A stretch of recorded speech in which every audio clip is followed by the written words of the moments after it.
Hi అండి. ఈరోజు recipe methi piece pulao, అంటే మెంతాకు బఠానీ వేసి పులావ్ చేస్తున్నానండి. ఇప్పుడు దీనికి కావాల్సిన ఇంగ్రీడియంట్స్ చూసుకుందాం. కానీ ఫస్ట్ చూసారా, నేను బియ్యం నానబెట్టుకున్నాను, బాస్మతి రైస్ నానబెట్టుకున్నానండి. ఆ గ్లాస్లో 1 గ్లాసు 1:2 నేను బాస్మతి రైస్ సోక్ చేసి పక్కన పెట్టుకున్నానండి. ఇప్పుడు బిర్యానీ దినుసులు, నా దగ్గర ఉన్న దినుసులన్నీ కొద్ది కొద్దిగా వేసానండి నేను.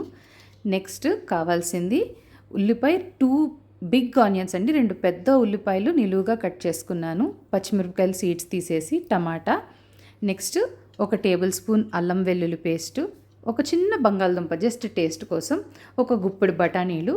నేను ఈ పచ్చి బఠానీలు ఫ్రీజర్లో పెడతానండి, వండుకునే ముందు ఒక 1 అవర్ జస్ట్ వాటర్ పోసి పెట్టుకుంటే నార్మల్ అయిపోతే. ఇదిగోండి ఒక చిన్న గుప్పెడు, 2 గుప్పెళ్ళు మెంతాకు, ఇంకా పసుపు, కారం, మసాలా పొడి అండ్ ఉప్పు, ఇవండి కావాల్సినవి. ఇప్పుడు మనం కుకింగ్ ప్రాసెస్ స్టార్ట్ చేద్దాం. ఫస్ట్ కుక్కర్ పెట్టుకున్నానండి. కుక్కర్లో కొంచెం ఆయిల్ పోసుకొని 2 టీ స్పూన్స్ నెయ్యి వేసుకున్నానండి. పలావ్స్కి ఎప్పుడన్నా గీ వాడితే టేస్ట్ బాగుంటుంది, జస్ట్ ఆయిల్ కంటే గీ అండ్ ఆయిల్ 2 వేస్తే చాలా బాగుంటుంది. ఇప్పుడు ఫస్ట్ బిర్యానీ దినుసులు వేసుకుంటున్నానండి. అవి కొంచెం బాగా వేగిన తర్వాత నెక్స్ట్ నేను పచ్చిమిరపకాయలు వేసుకున్నాను, అవి కూడా నీట్గా రోస్ట్ చేసుకుంటున్నానండి. మెంతాకుకి ఏంటంటే మెయిన్ ఉల్లిపాయ కొంచెం ఎక్కువ పడుతుందండి, ఎందుకంటే మెంతాకు చేదు కదా. ఉల్లిపాయ మనం కొంచెం బాగా రోస్ట్ చేసుకుంటే అందులోని స్వీట్ బ్యాలెన్స్ చేస్తుందండి మెంతాకు చేదుని. ఇదిగోండి నెక్స్ట్ ఆనియన్స్ వేసుకుంటున్నాను. ఆనియన్స్ వేసుకొని బాగా ఫ్రై చేసుకుంటున్నానండి. కొంచెం బాగా రోస్ట్ అవ్వాలి, మరీ డార్క్గా కాకపోయినా కొంచెం గోల్డెన్ బ్రౌన్ కలర్ వరకు రోస్ట్ అవ్వాలండి. అప్పటి వరకు మనం మిక్స్ చేసుకుంటూ ఉండాలి పేషెంట్గా, అప్పుడు టేస్ట్ బాగా వస్తుందండి. నెక్స్ట్ ఇదిగోండి చూసారా, చక్కగా రోస్ట్ అయిపోయి ఉల్లిపాయలు. ఇంతవరకు మనం రోస్ట్ చేసుకోవాలండి. ఇంకా ఇంతవరకు చేసుకోకపోతే ఏంటంటే ఆ ఆనియన్స్లో స్వీట్నెస్ రిలీజ్ అవ్వదు, అప్పుడు ఏంటంటే మెంతాకు చెప్పా కదా బ్యాలెన్స్ కుదరదు అనమాట. చూసారా చక్కగా ఉల్లిపాయలు రోస్ట్ అయిపోయాయి. అలాగా ఇవి మనం ఎంత స్లోగా పేషెంట్గా సిమ్లో చేసుకుంటే అంత టేస్ట్ వస్తుందండి ఏ డిష్ అయినా. ఇదిగోండి నెక్స్ట్ కట్ చేసి పెట్టుకున్న బంగాళదుంప ముక్కలు వేసేసానండి. ఇది కూడా కొంచెం బాగా రోస్ట్ చేసుకోవాలి.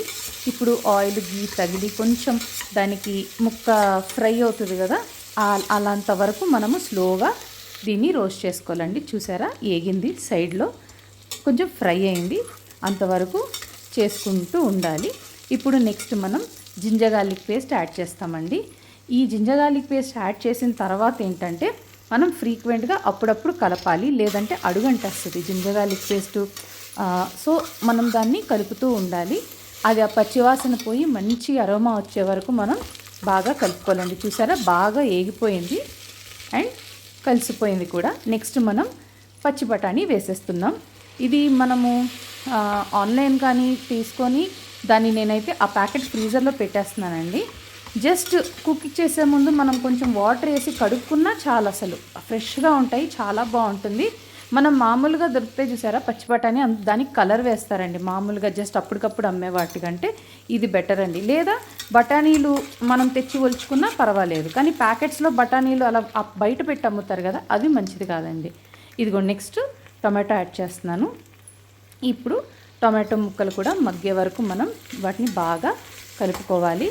ఇప్పుడు టొమాటో సాఫ్ట్ అయ్యే వరకు కొంచెం దాన్ని మిక్స్ చేసుకోవాలండి. టొమాటో కూడా కొంచెం బాగానే పడుతుంది యాక్చువల్లీ, రైస్ క్వాంటిటీ అంత ఎక్కువ కాకపోయినా ఈ ఇంగ్రీడియంట్స్ వల్ల టేస్ట్ బ్యాలెన్స్ వస్తుంది.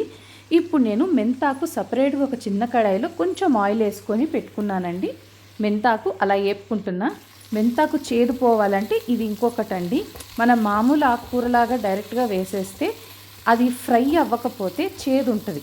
సో నీట్గా ఫ్రై అయితే అప్పుడు ఫ్లేవర్ వస్తుంది, ఆ మెంతాకు ఫ్లేవర్ వస్తుంది, చేదు కూడా మనకి చాలా వరకు తగ్గిపోతుందండి. చూసారా ఎంత బాగా మగ్గిపోయిందో, ఇందాక చూస్తే అంత ఆకు, ఇప్పుడు చూస్తే కొంచెమే అయిపోయింది. ఇప్పుడు మొత్తానికి మగ్గిపోయింది, బాగా ఫ్రై అయింది కూడా, మగ్గడమే కాదు బాగా ఫ్రై అయింది మెంతాకు. ఇప్పుడు ఈ మెంతాకుని మనము కుక్కర్లో వేసేసుకుంటామండి వేరే ఇంగ్రీడియంట్స్తో. ఇదిగోండి యాడ్ చేసేస్తున్నాను. చేసేసి బాగా కలుపుకోవాలండి. ఇదంతా వేరే వాటితో కలిసే వరకు మనము బాగా మెంతాకుని కలుపుకోవాలి. నెక్స్ట్ మనం దీనికి పసుపు యాడ్ చేస్తాము. పసుపు, కారం, మసాలా పొడి, ఉప్పు ఇవన్నీ వేసి మనం మళ్ళీ బాగా కలుపుకుంటామండి. బాగా మిక్స్ చేసుకుంటే ఇవి మొత్తం వేరే వాటితో అంతా బాగా కలిసిపోతుంది. ఇది మనం ఏదైనా మనకి ఆకుకూర కడగడానికి బాగా టైం పడుతుందండి, అదొక్కటి మాత్రం నిజం. మిగిలినవన్నీ ఏంటంటే జస్ట్ ఏదైనా ఏ ఐటెం కన్నా మనం ఎంత టైం పడుతుందో అంతే. కానీ ఎక్కువ మాత్రం ఆకుకూరకి మెంతాకు కొంచెం మట్టి ఎక్కువేనండి బేసిక్గా. సో దానికోసం కొంచెం టైం తీసుకుంటుంది. సో అలా ప్లాన్ చేసుకోండి. ఇదిగోండి, ఇప్పుడు మనం సోక్ చేసి పెట్టుకున్న బాస్మతి రైస్ విత్ వాటర్ నేను వేసేస్తున్నానండి. వేసి దాన్ని బాగా కలుపుకొని, ఈ పాయింట్లో మీకు కారం కానీ ఉప్పు కానీ ఏదైనా తగ్గింది అంటే మీరు ఈ పాయింట్లో యాడ్ చేసుకోవచ్చండి. బాగా కలిపి అది నీళ్ళు కొంచెం మరుగుతుంది కదా, ఆ పాయింట్ తర్వాత మీరు చెక్ చేస్తే మీకు తెలుస్తుంది. అంటే ఆల్రెడీ ఆ మసాలాలన్నీ కలుస్తాయి కాబట్టి. నాకు ఉప్పు తగ్గింది అనిపించి కొంచెం వేసానండి. ఇదిగోండి, ఇప్పుడు కుక్కర్ మూత పెట్టేసి నేను 3 విజిల్స్ పెట్టానండి. ఇప్పుడు తీసి ఓపెన్ చేస్తున్నాను. పలావ్ రెడీ. చూసారా, చక్కగా ఉడికిపోయింది. అసలు చాలా బాగుందండి టేస్ట్. అసలు మెంతాకు చేదు లేదు, కానీ మెంతాకులో ఉండే ఆ ఫ్లేవర్ మాత్రం భలే వచ్చింది రైస్కి. ఇంకా దాన్ని మెల్లగా జెంటిల్గా అలా అలా చేసుకొని మిక్స్ చేసుకున్నానండి. చూసారా ఎంత బాగా వచ్చిందో. ఒకవేళ నా వీడియో మీకు నచ్చినట్టయితే please like, share and subscribe. Thank you so much for watching.